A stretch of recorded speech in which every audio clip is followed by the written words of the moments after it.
వరంగల్ జిల్లా మట్టెవాడ నగరంలో రంగంపేటలో ఓ వ్యక్తి హత్యకు గురయ్యాడు. కాలు చేతులు కట్టేసి దుండగులు అతి కిరాతకంగా హత్య చేశారు. అనంతరం కారులో మృతదేహాన్ని వదిలేసి పారిపోయారు. మట్టెవాడ పోలీస్ స్టేషన్ పరిధిలో రంగంపేటలో కారులో వ్యక్తి మృతదేహం ఉండటాన్ని స్థానికులు గమనించి పోలీసులకి సమాచారం ఇచ్చారు. క్లూస్ టీంతో ఘటనా స్థలంలో పోలీసులు దర్యాప్తు చేపట్టారు. హత్యకు గురైన వ్యక్తి హన్మకొండలోని రాఘవేంద్ర కాలనీకి చెందిన విశ్రాంత బ్యాంకు ఉద్యోగి ఎలిగేటి రాజమోహన్ గా గుర్తించారు.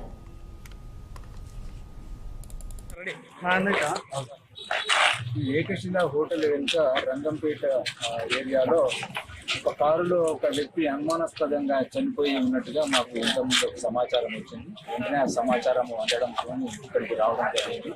కారులో ఒక వ్యక్తి చనిపోయి ఉన్నాడు.